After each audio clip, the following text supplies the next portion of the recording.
No one has been able to give us a solid answer to this question until now. What do you need to know for text-to-speech jobs? We've been asking this question for years at voiceover conferences. What do we as voice talent need to know for great text-to-speech auditions? And number two, how do we give the best performance if we book them? The best answer that we got in the past, just be consistent. Now, both Heidi and I have been in the finals for some big text-to-speech projects, and she actually just booked a small one overseas. Still, she was unsure how to give a great text-to-speech performance. Until now, and we're going to share what we learned. Cool thing is, Program Manager has been so gracious to share what to know for a text-to-speech job. And this is where we're getting the information from, right from the horse's mouth. So these tips are going to help you when you get that audition and if you book one. I'll share those tips in a minute, but first, how the text-to-speech process works. The modern way companies create synthetic voices is by utilizing neural networks modeled on the human brain. You may have heard of neural pathways. These are like a roadmap for our brain to make sense of things. When you record audio for a synthetic voice, a machine creates a map based on your audio and the script you read. It's crazy, but it begins to learn how the sounds and words connect, and that creates a pathway for future input. Now, why is this important? It leads to the first thing that you need to know about recording a text-to-speech job. What is that? Whatever style you record the script in will be the style that the machine creates. What does that mean? Well, did you do it all super upbeat? That's how the machine is going to map your voice. So to give you an example, if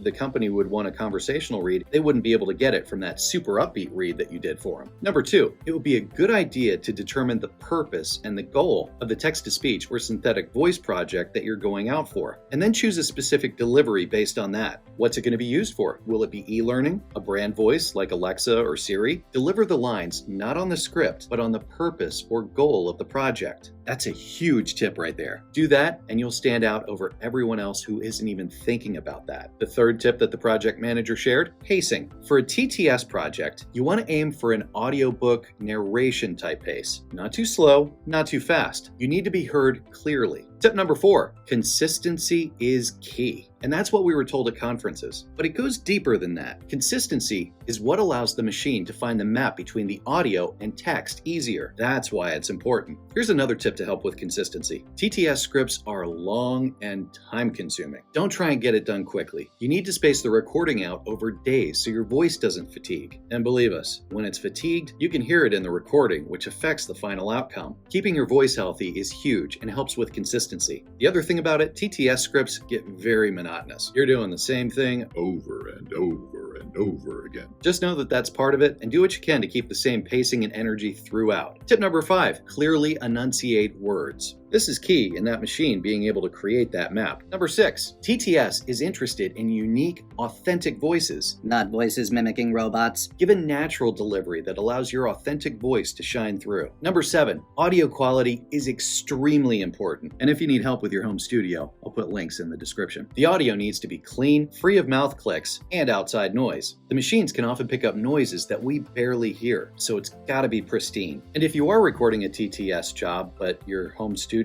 isn't up to par, it's best to book a quality studio. If you're in Atlanta, come to the Atlanta Voiceover Studio. But wherever you are, find a great place that you can record in. Number eight, understand the type of pronunciations that they want. Are they general American? Are they more global? Make sure that you're pronouncing the words correctly. Bonus tip, ask the company how they prefer the files to be delivered. Is it individually, as in each prompt, in one file, and then how do you label it? Any specific audio settings? Cool thing is if you come to a studio like the Atlanta Voiceover Studio and have an engineer record you, you don't need to worry about all that. We do it all, or whatever recording studio you go to. TTS jobs can be a great thing for you as a voice talent, but you must be informed beforehand. You don't want to go into something like this blindly. And it's important to make sure that the company is ethical. For example, are they a part of the Open Voice Network? That's a good way to tell. You also have to understand if you're protected, meaning should you get a contract for them to sign. And if you need one of those, Nava is a great place to go. I'll link it in the notes. They've got a couple contracts that are perfect for TTS jobs. And the last thing, you have to make sure that the rate is correct and fair. Another company that has a great TTS rate sheet is Gravy for the Brain, and I'll link that as well. TTS jobs. Did you find that helpful? I hope so, and if you did, please give this video a thumbs up, subscribe if you haven't, and share it with another talent you think may benefit from this. I know your time's valuable, so I appreciate it. Thanks for watching. Our goal here at the Atlanta Voiceover Studio and ProVoiceoverTraining.com is to equip, elevate, and inspire you in your voiceover journey.